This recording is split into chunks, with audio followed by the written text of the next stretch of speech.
Roki Sasaki can make up his mind about pitching for the Dodgers today, but will he, and does it really matter? Tyler Higbee, he isn't dead. And he wants to play Sunday. Okay. And by the way, the Kings prospect pool, drier than a fire hydrant. Good morning. I'm James. This is your daily dose of sports and snark for the greatest sports city in the world, Los Angeles. This is the Faithful Angelenos Morning Report. It is January 15th, 2025. It is a gloomy morning up here in the Pacific Northwest while I work. But, hey, we're going to keep our heads up. Wherever we are, we still get to appreciate the joy that is LA sports. And if you like being in the know about LA, clickety-clack the like button. Clickety-clack the subscribe button. There's a notification bell. Hit that. It'll let you know when we drop new content. Sharing is caring. Let people know we exist. And by all means, comment. Now, before we go through the news and notes, a quick look at the scoreboard. USC 99, Iowa 89. Desmond Claude scored 25 points against a pretty decent Hawkeyes team. St. Thomas added 24. But it all begs the question, are the Trojans figuring it out? Eric Musselman was hired as being the quick turnaround guy, and USC needed an emergency fill-in over the offseason. The Trojans are 11-5. Now that doesn't sound amazeballs, but you know what? They just leapfrogged UCLA in both conference and overall record, so that counts for something. Meanwhile, today, Miami is at the Lakers at 7 o'clock. Do you remember how the Lakers were talking up their own defense? Yeah, we're figuring it out. They're on a 3-game losing skid, and they've given up a minimum of 118 points in each game. Maybe not. So, also, Brooklyn is at the Clippers at 7:30, and let's get to the news.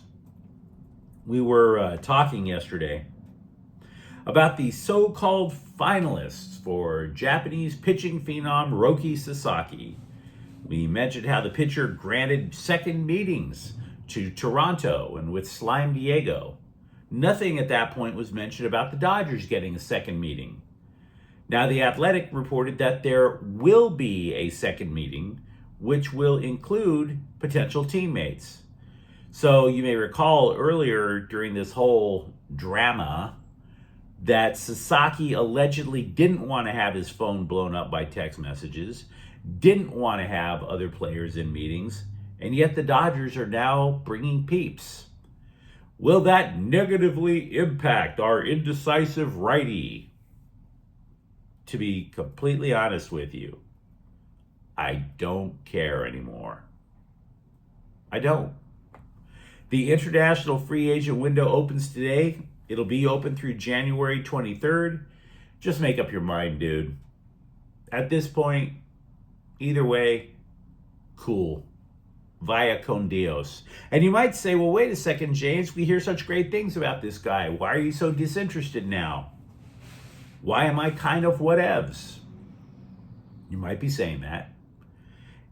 Even if Sasaki doesn't join LA, the Dodgers would still have a rotation of the entire cast of Ocean's 11. They have so many starting pitchers, and it was kind of hilarious when you think about it. Last year, the Dodgers eschewed the idea of a 6-man rotation.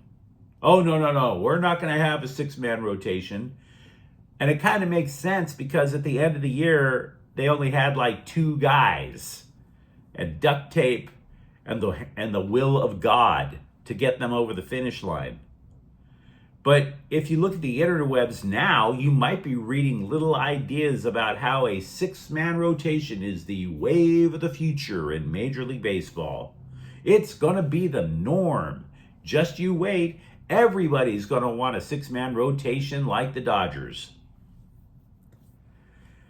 It's kind of mind-blowing when you look at it, though, for the Dodgers, because their rotation has multiple aces. Last offseason, they picked up Tyler Glasnow, the ace of the Tampa Bay Rays. Now they have Blake Snell, who should, by the way, be the opening day guy. Then you counter that with Glasnow as the number 2. Anybody remember Yoshinobu Yamamoto? That's your 3? Tony Gonsolin? Anybody remember him? Do you see what I'm saying? Now, MLB.com is sitting there throwing names about who else would be in this 6-man roto. They added Dustin May and Landon Knack, which is bizarre because everybody forgets about Shohei Ohtani now? Is that it? Shohei Ohtani? Nobody remembers that guy. What about Clayton Kershaw if he decides to come back? So, no, scribes. No. You're going to try and get me all excited and all drama-filled and panicky, like I'm going to wring out a face towel full of estrogen over the drama with Roki Sasaki. You can miss me with that. He can sign with the Dodgers if he wants. It's not that huge of a deal if he doesn't. Not to me. As previously reported, Tyler Higbee was hospitalized after he was pulled during the Rams' victory in the wild card round of the playoffs due to chest pain, which is suboptimal. Higbee now wants to play this weekend, which sounds amazeballs. Then you hear that Sean McVay said the dude was coughing up blood. That is not amazeballs. You need blood. You don't want to be coughing it up. In the words of the Black Knight of Monty Python and the Holy Grail, though, Tyler Higbee is like, "'Tis but a scratch. It's either my esophagus or my aorta. 'Tis but a scratch." I don't know, man. I don't know. Meanwhile, the Rams defense, on the plus side, has allowed single digits in points in 4 of the last 5 games. Defensive coordinator Chris Shula, it was his first year with the gig. And of course, there were a lot of questions about can this guy keep it up? During Sean McVay's tenure, he's had Wade Phillips as defensive coordinator. Brandon Staley was supposed to be amazing throughout his entire career, specifically because he was dominant as Rams defensive coordinator, right? One great defensive coordinator after another. Who the heck is Chris Shula? And yet he deserves a ton of credit for how he's performed. And it's not just been how he has developed first and second year players across the defensive front. It's been in his flexibility. The Rams changed their scheme just for Minnesota. Tons of blitzing. So the question all week will be, what does Chris Shula have in store for Philadelphia? Because the Eagles don't hide the ball. They are going to hit you in the face. And that is going to be a challenge for the Rams. Because the Rams, because of the youth, and because they want to be quick, the Rams are a little bit undersized on the defensive line. Meanwhile, the Eagles just bring out these giants on the offensive line. And it showed when the two teams played earlier this year. The Eagles gained 481 yards of offense on the Rams. 314 of them were on the ground. So if you're saying, well, what's the key to the game? You don't have to think hard about it. You really don't. The Kings' Adrian Kempe was fined $5,000 for slew-footing Edmonton's Connor McDavid on Monday. The scribes are calling it a dirty play. Maybe it is, maybe it isn't. I don't even know what the hell slew-footing is. All I'm going to say is it's a $5,000 fine. McDavid's still healthy, so don't give me your pearls. I'm not going to clutch them. Meanwhile, though, The Athletic is releasing an annual ranking of NHL teams' prospect pools. The Kings, once overflowing with hope for the future, well, hope don't live here anymore. They are down 26th, down 9 spots from the year before. They were once number 1. Now they're 26 after just a couple of years. Now, to be fair, the Kings do have a couple of decent prospects in goal. They have some forwards that might contribute. They have nothing really on defense coming up. And this is because, in no small part, Rob Blake traded away draft picks for players that he would eventually just throw away anyway. you know? The top guy, by the way, in the entire Kings farm system, according to The Athletic, isn't even in the IE yet. He's not playing for the Kings affiliate in Ontario. Right winger Liam Greentree is a sharpshooter, so he does have a future. Unfortunately, like most of the Kings skaters, he can't skate. So pluses and minuses, right? I mean, if you get the puck to his feet, provided he can stay on his feet, now you're talking. The next big three names of the future are all goalies. And according to the analysts, you could take any one of the three. Hampton Slikinski, who is still in college, is the top guy, allegedly. Then comes Carter George, who is extremely competitive, plays fundamentally sound, but he doesn't have the size you would want in a typical NHL goalie.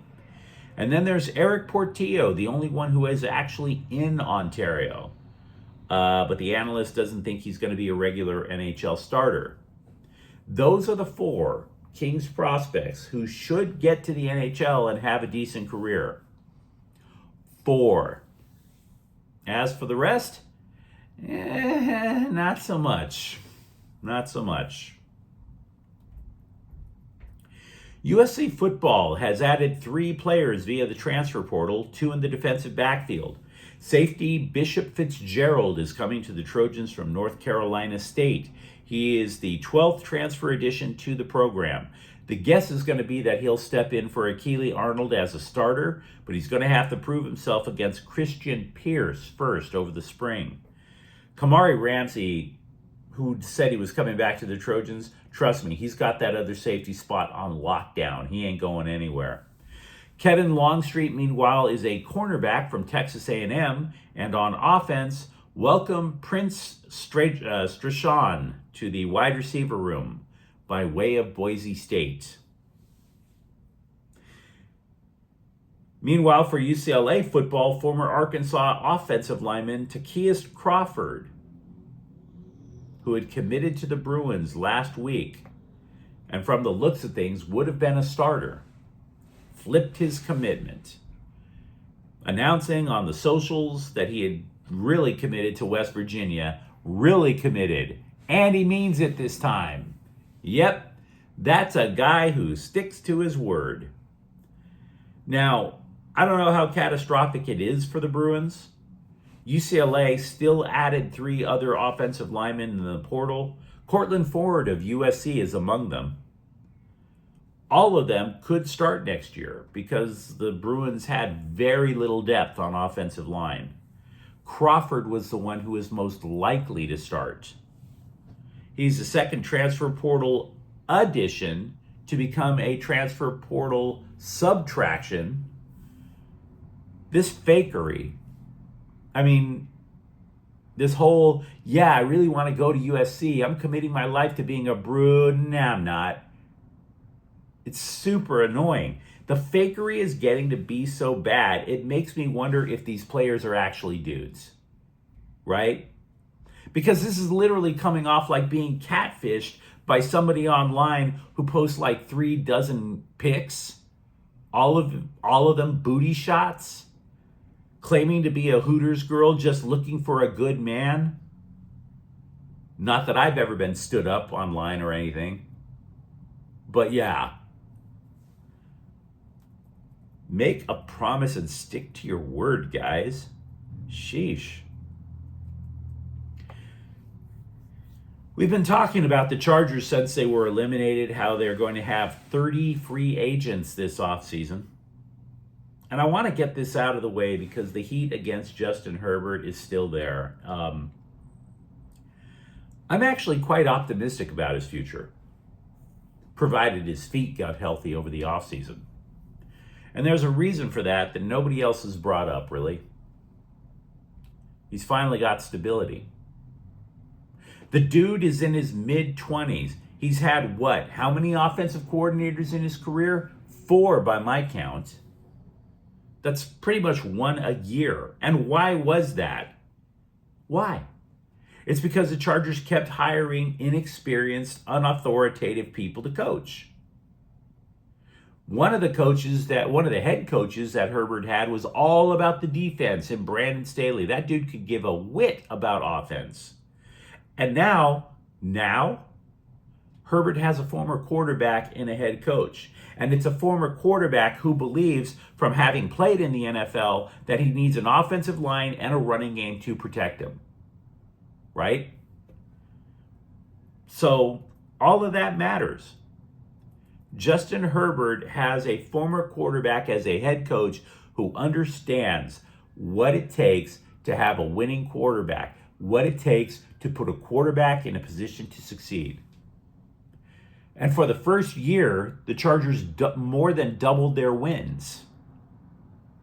And Herbert was able to walk off the field under his own power at the end of the season. So let's not be hasty about clowning Justin Herbert yet.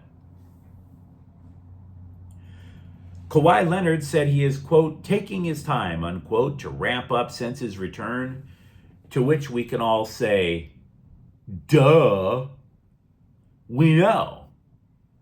He missed 34 games at the start of the season, despite the fact that he was aiming to play for Team USA in the Summer Olympics. Then he misses 34 games. Then he plays a couple, leaves the team at the start of the wildfires, despite the fact his family was already evacuated. And by my count, he was the only player to go back to LA with his family safe. The season is halfway over. He's played in 3 games. So from where I'm sitting, taking your time is actually speeding the hell up, dude.